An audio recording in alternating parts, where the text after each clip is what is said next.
To begin with, can we all agree or at least accept that the burden of proof lies with the one making the claim?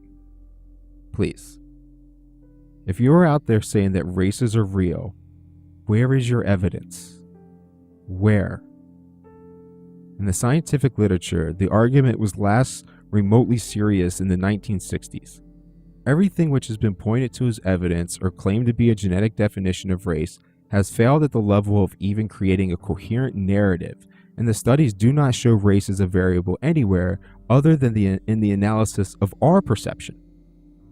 Seriously, people complain, but go out and define black or define white. It is even more difficult than defining another social construct unfindable in DNA, man or woman. That reminds me of a PBS special called Race, the Power of Illusion. Check that up, reference it. But anyway, race is labeling people by what if it is not their physical appearance?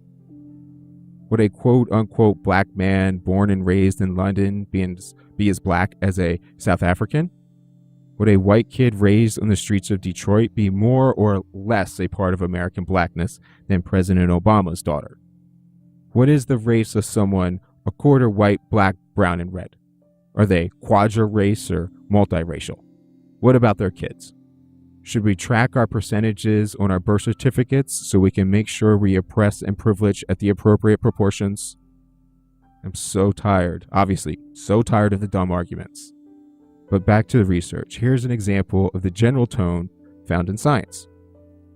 Despite a few squeals from the ideological bagpipe in this quotation and in similar passages in Jensen's paper, there has clearly been a considerable retreat from the fully orchestrated ideologies of previous generations of scientific racists.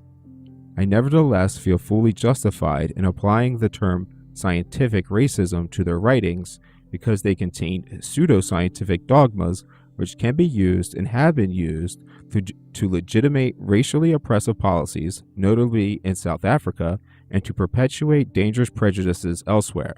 They are therefore racist in their social consequences, whatever the motives of their perpetrators. What is more important to you? The acknowledgement of racism or the elimination of racism? The end of oppression or for your ideas to be what is authoritatively enforced with the oppression? The use of race is a necessary prerequisite for racism to exist. To identify as white, black, brown, or whatever assures racism, as race is a label, a grouping which denies personhood and agency to those labeled, just like any other prejudice.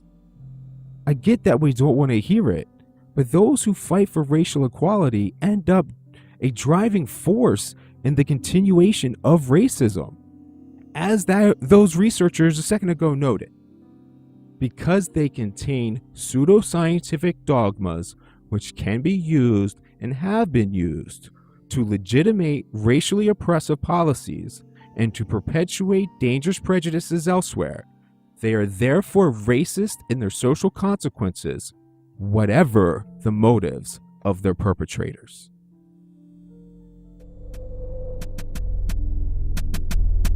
Ever since then, I've been like, fuck that.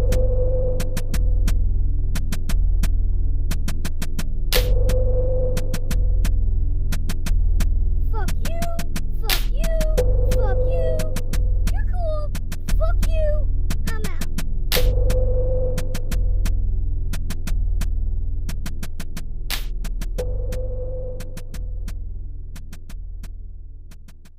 This has been produced by Teddy Bear Chola Productions for iMemberMedia.com.